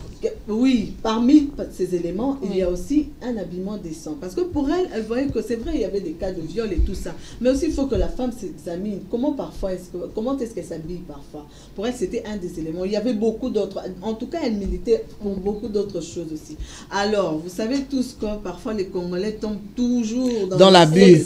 Voilà, l'abus, oui. Et c'est comme ça qu'on a même oublié le combat qu'elle menait. Donc, tout ce qu'on a retenu, c'était le port du pagne, alors que c'est pas ça. Donc, il faut à chaque fois, le mois de mars, moi, je pense que c'est un mois durant, même pas seulement le mois de mars, parce qu'un seul mois sur 12, c'est peu. Il faut vraiment conscientiser, vulgariser, surtout sur les droits. Et puis, j'ai dit là, par rapport au port de ces pannes-là, les pannes qui étaient imprimées pour cette circonstance-là faisaient aussi passer un message. On voit là, je suis de la génération égalité, levez-vous pour le droit des femmes. Ça, au-delà de ça, faisait passer aussi les messages. Vous savez que les Chinois font des pannes maintenant. Mais les Thaïlandais, voilà. je crois. Non, je dis le pan du 8 mars. Ils se sont... Voilà. Eux, ils laissent rien passer. Parce que quand Clarisse, on vous répond dans certains débats, mais quand Clarisse dit que c'était un combat, je me dis qu'il y avait aussi un marché derrière. Non, ça c'est sûr. Mais c'est comme... Pour l'actuel, on a donné le marché, je crois, j'ai lu... c'est à Saint-Esqui pour produire les pagnes du 8 mars. Ce n'est pas mauvais. Mais c'est comme la Saint-Valentin. C'est beau en fait. Ça célèbre l'amour, le couple, mais ça devient commercial aussi. Vous savez que ces pannes nous informent, telles que les pannes de la maman, les 12 domaines critiques de Beijing. Est-ce que les gens font... fait attention? Non. Parce qu'il y a aussi les 8 mars de cette année coïncident avec le 25e anniversaire de la conférence internationale de Beijing. Et parmi les 12 piliers, notamment femmes, éducation, formation, femmes, santé, la jeune fille, tout ça, on n'en parle même pas. On voit juste les ports de Alors, c'est à qui de nous informer, c'est à qui de marteler dessus, c'est à qui de faire des campagnes. Il y a des associations lilas à nous, les droits des femmes, les associations, les partis politiques, les écoles, etc. Vous êtes sûr que le gouvernement n'a pas sorti une enveloppe pour justement faire ça?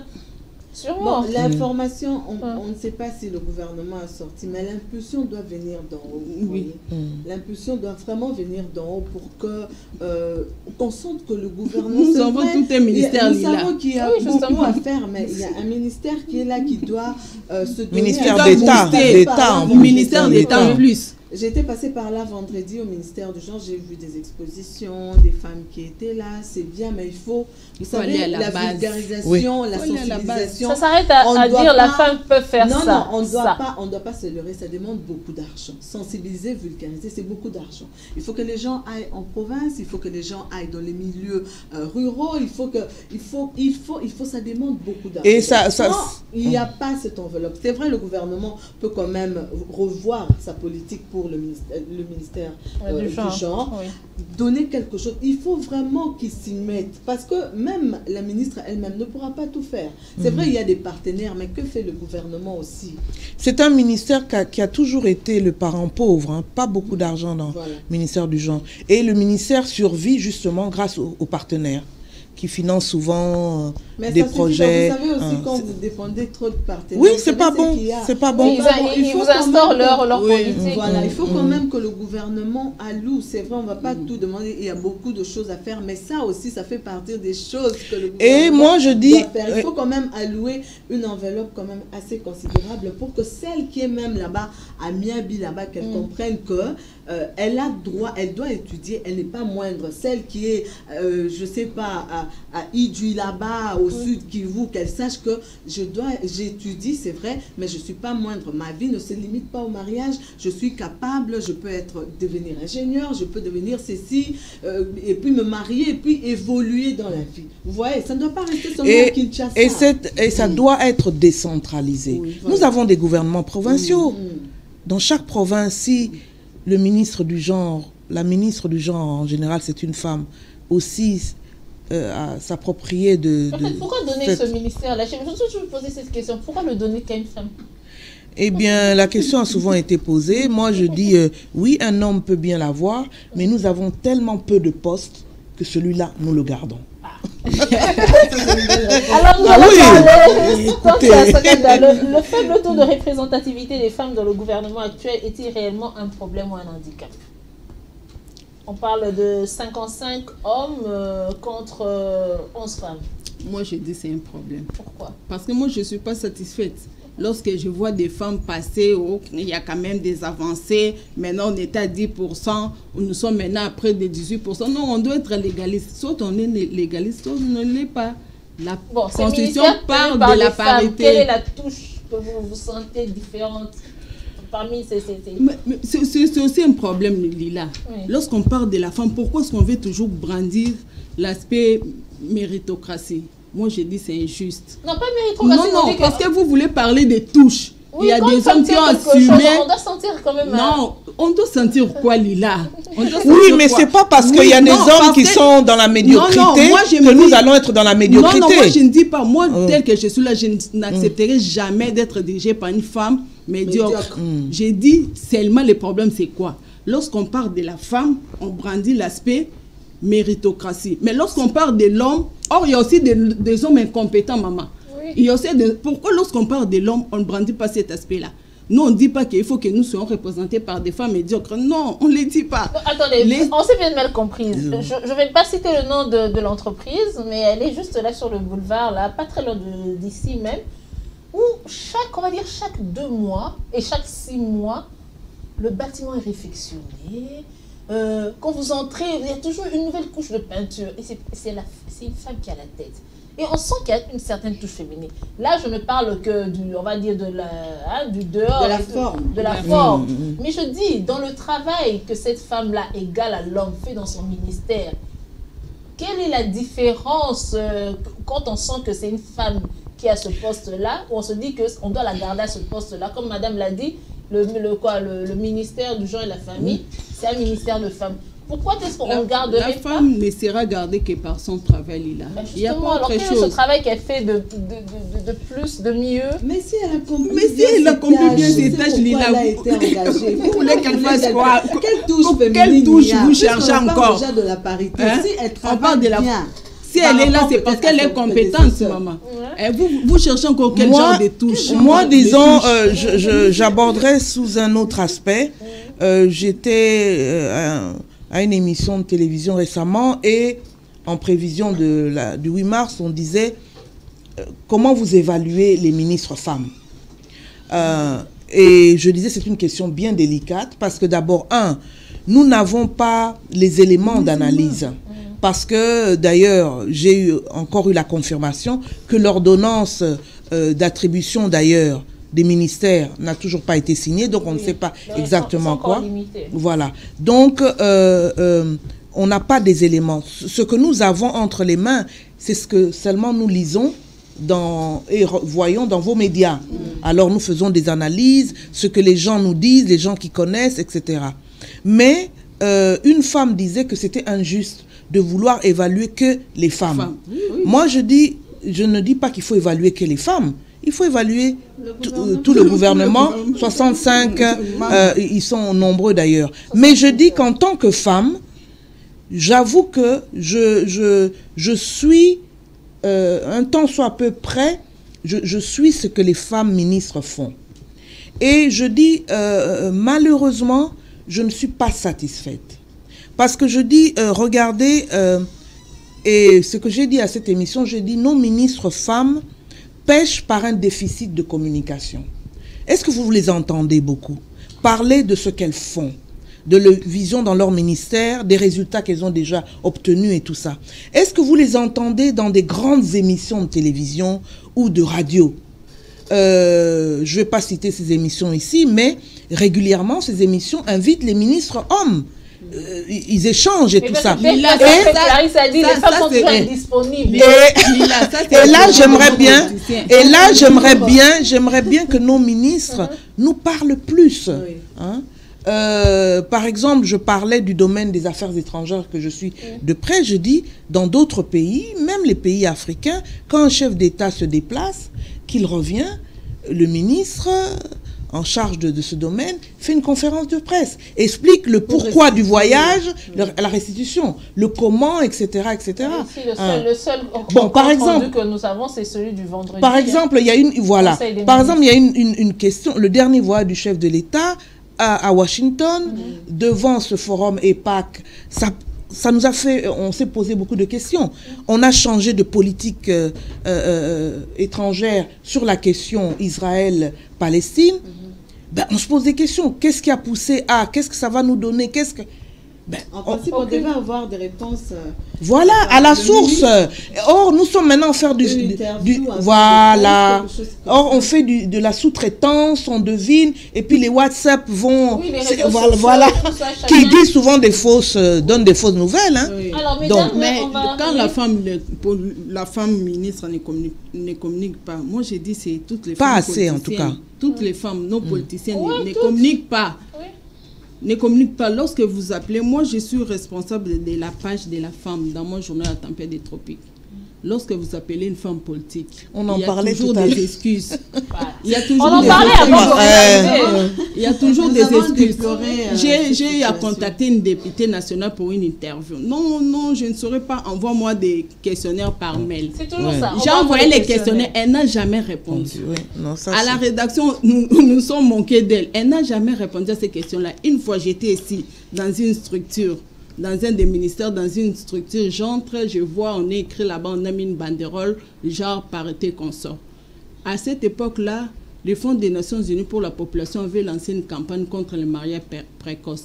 J'allais juste savoir les avis de ces femmes-là sur les mariages précoces des jeunes filles. Aucune de ces femmes n'était capable de me répondre. Ils étaient d'abord encouragés par leurs collègues hommes. Alors maintenant, là, mesdames, tu vois, je suis sortie de là. Vous voulez parler vraiment, vous voulez parler vraiment égalité. Voilà. Non, là, je suis d'accord avec vous. Je disais tout à l'heure, il n'y a rien de plus dérangeant, en tout cas, lorsque vous avez une émission en tant que journaliste, vous devez recevoir une femme. En tout cas, vous êtes stressé comme pas possible. Donc, vous devez déjà avoir des éléments en boîte. Vous avez déjà un stock. Et vous attendez, c'est pour un enregistrement. Si c'est pour un direct, très peu répondent directement. Moi, je réponds. Je disais tout à l'heure à Madame Angèle, vous voyez quand elle parle de parité, excusez-moi, je suis désolée, je n'y crois pas.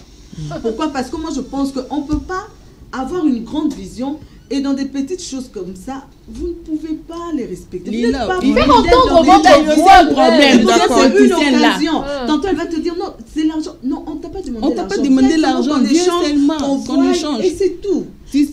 Et puis, elle sait que le rendez-vous, l'émission, c'est à 10h30. Hein? Tu es à 10h, tu attends, j'arrive. Et puis, elle t'appelle, tu rappelles, donc, tu rappelles d'ailleurs, à 10h25. Elle te dit, non, écoute, j'ai une panne ici, je ne saurais pas venir. Tu as une panne. Encore, vous mobilisez mon équipe. Encore, vous avez eu de la chance, elle a pris votre appel. Il y en a, elle ne prend plus. Comme la députée, elle ne prenait plus. Je suis en réunion. Des réunions, c'est toi maintenant qui dérange.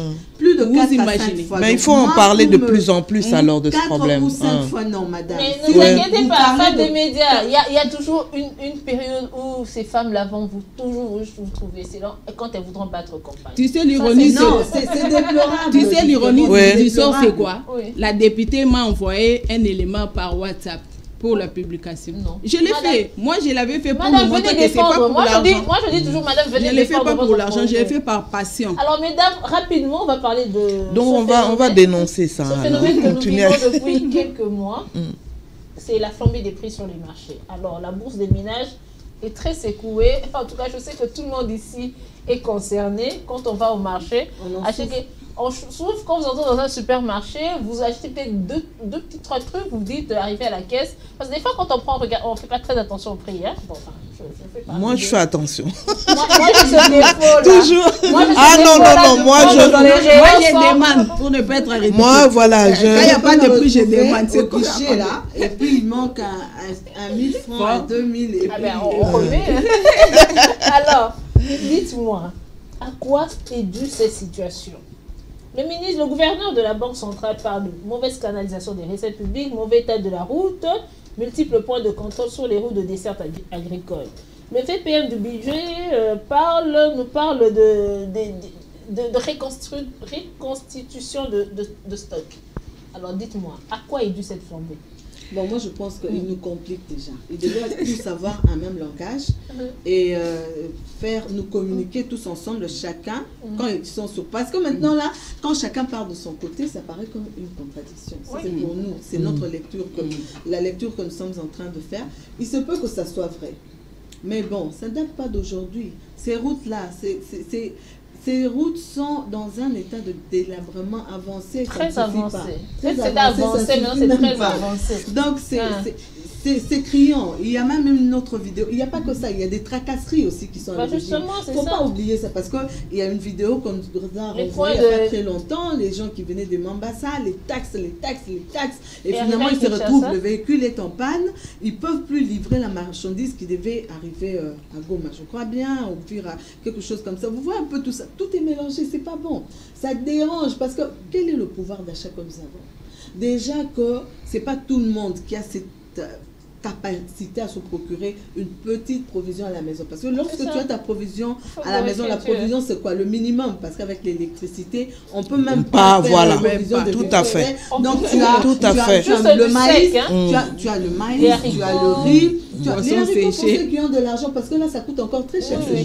Donc tu as le manioc, tu as la farine de manioc, de maïs, tu as le riz, tu as de l'huile. Et maintenant si tu as un 5000 francs, tu as 2 enfants, ça peut passer parce que maintenant là, avant ça passait parce que tu pouvais avoir une botte de légumes à 500 000 francs.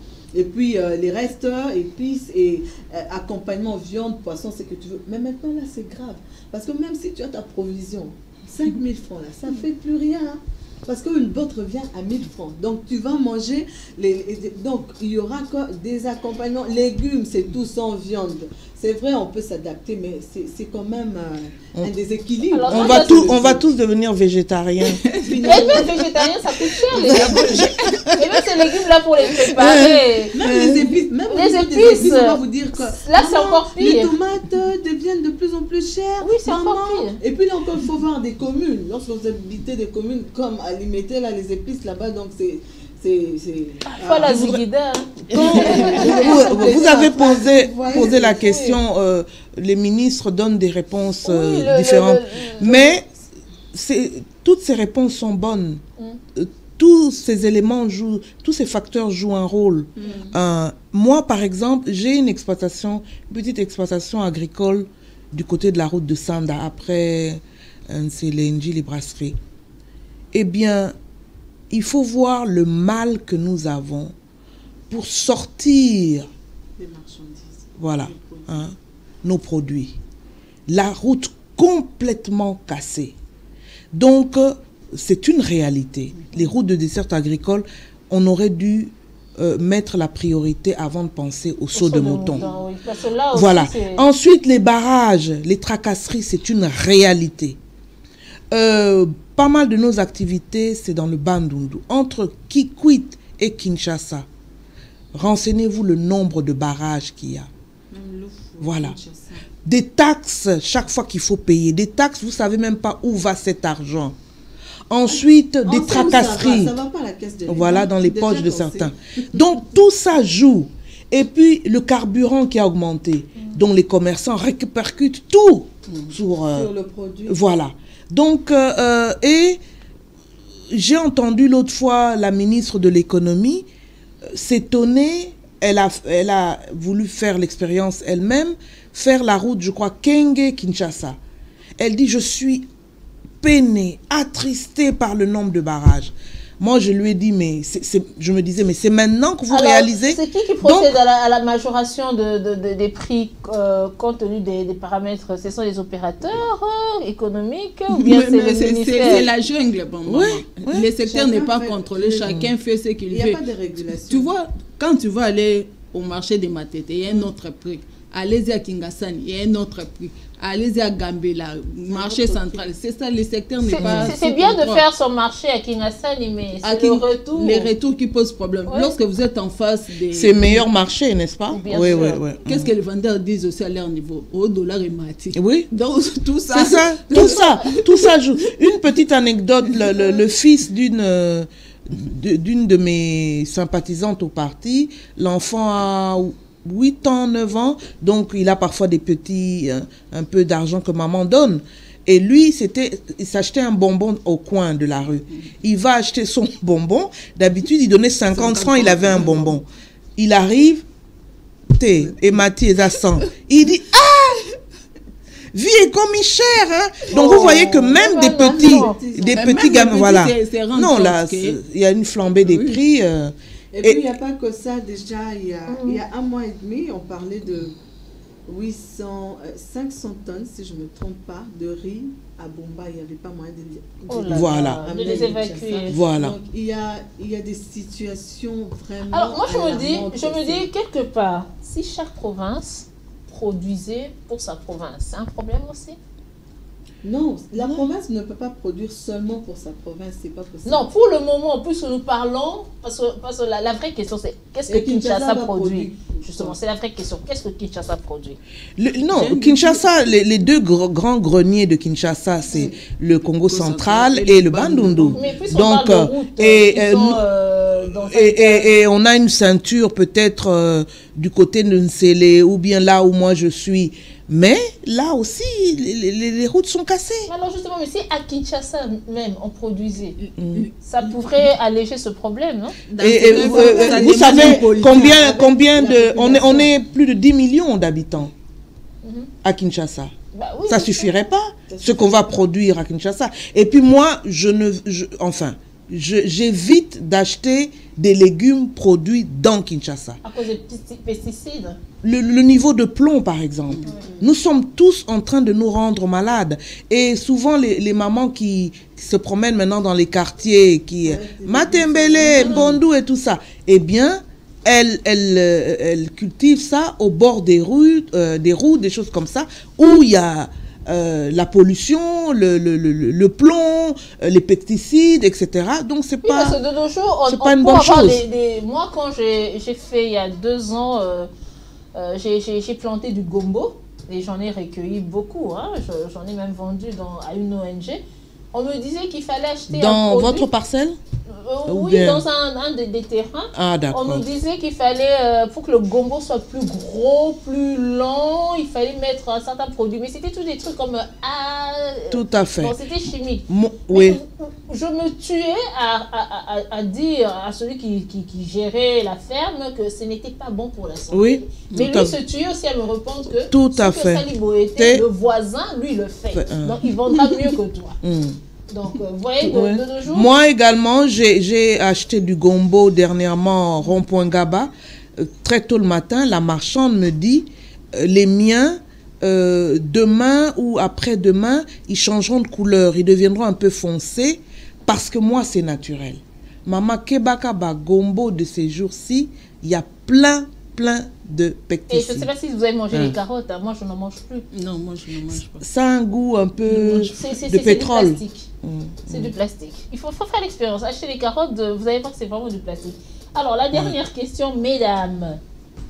Nous savons tous que le coronavirus a, on va dire, envahi presque tous les pays. Hein? Donc chaque jour on se réveille, on se dit, il y a quelque part. Alors dites-moi, cette épidémie ne va-t-elle pas empirer les choses quand on sait que l'économie congolaise, la nôtre, est quelque peu tenue en grande partie, on va dire, par les Chinois ou autre chose? Parce qu'il faut dire que même dans le vestimentaire, c'est chinois, dans les produits de maison, c'est chinois. Dites-moi, vous ne pensez pas que cette épidémie va... Cette épidémie, pour le moment, n'a pas touché massivement l'Afrique.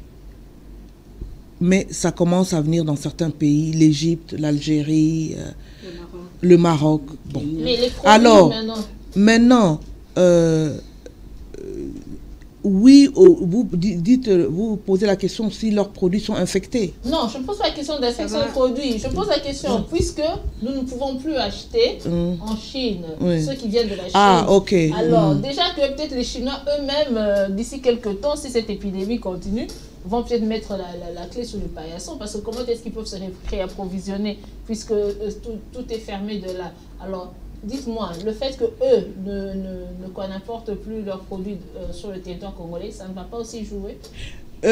Parce que nous devrions être obligés maintenant de consommer ce qui vient d'ailleurs, et ce qui va coûter plus cher. Certainement, c'est un défi qui nous attend, mais nous pouvons tourner cette difficulté en opportunité. Il y a des pays maintenant occidentaux qui importaient tout de Chine, surtout tout ce qui est électronique, etc., qui avaient délocalisé leurs industries ailleurs ou en Chine, maintenant sont en train de repenser leur politique. Disent, on va peut-être ramener certaines entreprises, industries chez nous. À quel prix Nous, pour vous voilà. acheter?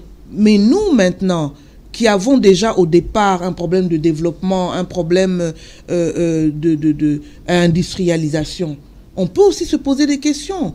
Est-ce que ce n'est pas le moment de repenser les choses? Ou plutôt que d'attendre que la catastrophe nous arrive, qu'on n'arrive plus à importer de Chine et les prix vont flamber, tout ça. Oui, parce que si on se met à consommer européen, mesdames, vous savez, avec l'euro, qu'est-ce qui va se passer? Donc, que ce soit le textile... Eh bien, nous avons Dubaï. Hein. Mais c'est une question pertinente. Oui. Et je me demande si, j'espère que nos autorités y pensent. Hein. Et j'ai entendu les mesures prises aussi pour mettre un frein ou lutter contre cette épidémie, notamment en Italie, où ils ont même fermé toute l'Italie du Nord, écoles, universités, etc. Et aujourd'hui, quand je venais vers l'émission, j'ai vu on appelle ça les 507. Oui. Les gens bondés dedans, serrés, tout ça. Je me suis dit, Seigneur, la première chose, j'ai dit, Seigneur, épargne-nous. Parce que nous, qu'est-ce qu'on va devenir? Le noir ne meurt pas. Voilà, il y a cette boutade là-dessus. Je ne sais pas si vous avez vu une vidéo qui circule. Il circule un humoristique qui dit Mboko basalango nengeni. Bamususu bazui corona, bisutozu nanite. Donc on tourne ça en plaisanterie, mais je dis vraiment, Seigneur, épargne-nous. C'est une catastrophe. Oui. Alors, Tantia Sakata, des pistes de solutions, c'est votre mot de la fin pour sortir de cette inflation, et vous nous parlerez aussi de comment la femme congolaise doit-elle parvenir à défendre ses droits. Je commence par la dernière question.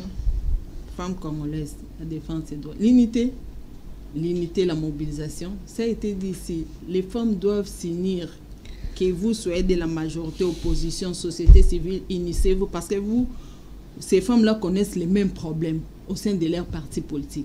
Ils ont tous les mêmes problèmes. Donc, ils n'ont qu'à signer. Faut-il encore savoir s'il y a la démocratie au sein de ces partis politiques-là? Et nous voyons lors de la publication des listes gouvernementales, les hommes sont plus choisis que des femmes. Mais elles ne revendiquent pas. C'est ça qui m'étonne. Je n'ai jamais vu des femmes qui évoluent au sein des partis politiques. Qui manifestent pour dire que nous, il n'y a pas assez de femmes qui ont été choisies pour assumer un tel poste de responsabilité. Il n'y a que des hommes. Elles ne se manifestent pas. Et puis, ces femmes-là aussi, comme a dit la maman, elles sont quasiment absentes dans des émissions. Et dans les médias, oui. Dans les médias, c'est l'autorité morale qui choisit. Toi, on ne te connaît même pas, tu ne te distingues même pas, l'autorité morale ne te connaît pas. Comment est-ce que tu seras choisi? C'est aussi un problème. Donc les femmes doivent s'élever. Moi, j'avais, concernant aussi la représentativité des femmes, j'avais demandé à un homme la politique, parce que je devrais faire un article là-dessus. Vous savez ce qu'il m'a répondu? Lorsqu'on les cherche, on ne les trouve pas. Là où on se dispute, là où on partage des postes, les femmes sont absentes. Comment est-ce qu'on va les propulser? Parce qu'elles ne sont pas là. En ce moment-là, ils confectionnaient les listes des candidats pour l'élection des députations nationales. Elle m'a dit, elles sont où? Elles sont pas là. Comment est-ce qu'on va reprendre quelqu'un qui est absente? Concernant les pistes de solutions, en tout cas, je dirais, c'est au ministère du Commerce extérieur de prendre des mesures qu'il faut pour que la situation se stabilise sur le marché. C'est comme si ces secteurs-là, c'est la loi du plus fort qui règne. Donc chaque commerçant agit à sa manière, fixe ses prix sans pour autant se conformer à la loi. Madame Choucha Clarisse, comment la femme congolaise doit-elle parvenir à défendre ses droits? Comment sortir de cette inflation? C'est votre mot de la fin. Bon, moi je pense que pour la femme congolaise, elle doit d'abord être plus attentive. Hein. Vous savez, lorsque vous observez ce qu'il y a, vous comprenez qu'il y a pratiquement un mésamour entre femmes. Vous devez revoir votre manière de faire les choses. Vous devez adopter quand même certaines stratégies je pense qu'ensemble, les femmes intelligentes, il y en a ici au Congo. Moi, je crois qu'elles sont intelligentes. Je crois aussi qu'elles sont capables d'assumer de postes de décision. Elles le peuvent, mais seulement elles doivent être en mesure. Parce que tu peux assumer ce poste de décision, mais déjà que tu n'aimes pas tes sœurs, et dis-moi, même quand elles seront dans l'entreprise, est-ce que tu vas œuvrer pour qu'elles avancent, pour qu'elles s'épanouissent? Ça aussi, c'est la grande question. Il faut vraiment qu'on revoie les choses. Il faut encore plus de vulgarisation, de sensibilisation pour que les femmes et même les filles comprennent. Ça doit vraiment partir de la base dans les écoles. Donc vraiment, moi, j'aimerais même que les ONG et autres fassent quand même, puissent faire des plaidoyers pour qu'on alloue aussi un budget conséquent au ministère du genre, parce que ça doit commencer non seulement dans les familles, même dans des écoles. À la maternelle, on doit commencer à instruire les enfants pour que les mauvaises notions qu'ont acquises certaines femmes aujourd'hui puissent disparaître. Et pour l'économie, pour ce qui se passe sur le plan économique dans notre pays, je pense que le gouvernement est en train d'élaborer des stratégies. On attend, on va voir. Nous, on est les journalistes, on verra, nous aurons à dire certainement. Madame Rochelle, pour ce mot de la fin. Pour les droits, je dirais ce que j'ai dit tout à l'heure, c'est que les femmes doivent d'abord les connaître. Et il n'y a pas beaucoup de femmes qui les connaissent. C'est un noyau de femmes instruites, des femmes journalistes, etc., qui connaissent les droits des femmes au Congo. Mais il y a une nécessité de vulgariser cela. Et vulgariser, moi, je préconise que ça commence, dans les familles, je doute que ça arrivera tout de suite, mais au moins dans les écoles, qu'on prenne justement l'opportunité de ce 8 mars, du mois de mars, pour que dans les écoles, on en parle. Autant, j'espère, dans quelques mois, on va parler de notre 60e anniversaire de l'indépendance. Vous verrez que dans les écoles, on va en parler et tout. Eh bien, cette question aussi, voilà, cette question d'égalité est absolument importante. Mais moi, je me dis qu'on n'avancera pas sur le chemin de l'égalité rapidement, on l'a dit ici, sans solidarité. C'est un leurre. C'est un leurre de croire que sans solidarité, on va avancer. Et les femmes, il faut bien aussi c'est une réalité, nous ne sommes pas solidaires. Quand nous prenons la solidarité, j'ai des tas d'exemples que j'ai vécus personnellement pour voir qu'il n'y a pas de solidarité. Quant au gouvernement, qu'ils prennent garde. C'est vrai que les Congolais, c'est un peuple paisible. On ne descend pas dans la rue facilement. Au Gabon, on ne les paye pas pendant 2-3 mois, ils sont dans la rue. Au Sénégal, la même chose. Nous, on est un peuple calme, mais que le gouvernement n'en profite pas. Il est vraiment temps, parce que la grogne sociale monte partout. Les professeurs sont en grève, les médecins, tout ça. Et c'est parce que, justement, il y a cette crise économique. On a parlé de la flambée des prix et tout ça. Mais moi, je pense qu'il y a pas mal de mesures à prendre, oui. Mais l'une des mesures que je préconise, c'est absolument promouvoir la classe moyenne congolaise. Moi, je rencontre tous les jours des jeunes qui sont très entreprenants, dynamiques, qui ont des projets, etc. Mais ce qui leur manque, c'est le crédit. Or, les pays occidentaux se sont développés grâce au crédit. Et ici, non. Ce qu'on fait, j'ai lu dernièrement que le ministre de l'Industrie, Paluku, a donné un marché à une compagnie égyptienne pour monter le solaire, voilà. Mais nous avons, par exemple, une Congolaise, je crois que j'en avais parlé, qui se distingue. On en a parlé, Sandrine Moubenga, qui a une entreprise ici. Moi, je pense que le réflexe que doit avoir ce gouvernement, systématiquement, dans chaque domaine, quand il y a un marché à attribuer, se dire, y a-t-il un Congolais? Oui, lancer des appels. Y a-t-il un Congolais? D'abord, un appel d'offres, mais d'abord parmi les Congolais. Oui, vous listez. Et il est temps dans ce pays que dans chaque secteur, dans chaque domaine, on ait une espèce de who's-who.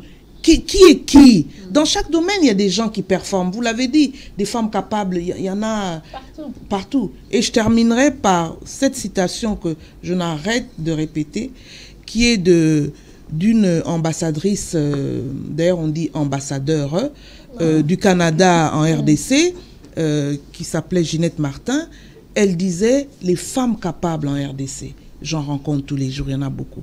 Ce qui fait défaut dans votre pays, c'est des hommes capables d'identifier des femmes capables. Et c'est vraiment ça. A-t-on besoin d'eux? Ça, c'est la grande question. Hein. Mais puisque c'est eux qui nomment, je vais me faire le chef d'État nomme, alors qu'il ouvre les yeux, il y en a des femmes capables. Alors, mesdames, merci à vous d'être venus. C'était vraiment un plaisir pour moi de faire cette émission avec vous. À vous, chers téléspectateurs, merci de nous avoir suivis pendant 7 heures et demie. Voilà. Donc, vous allez retrouver cette émission en rediffusion à 15 h sur nos antennes. Juste après, vous aurez le journal. Je vous dis au revoir et à mercredi.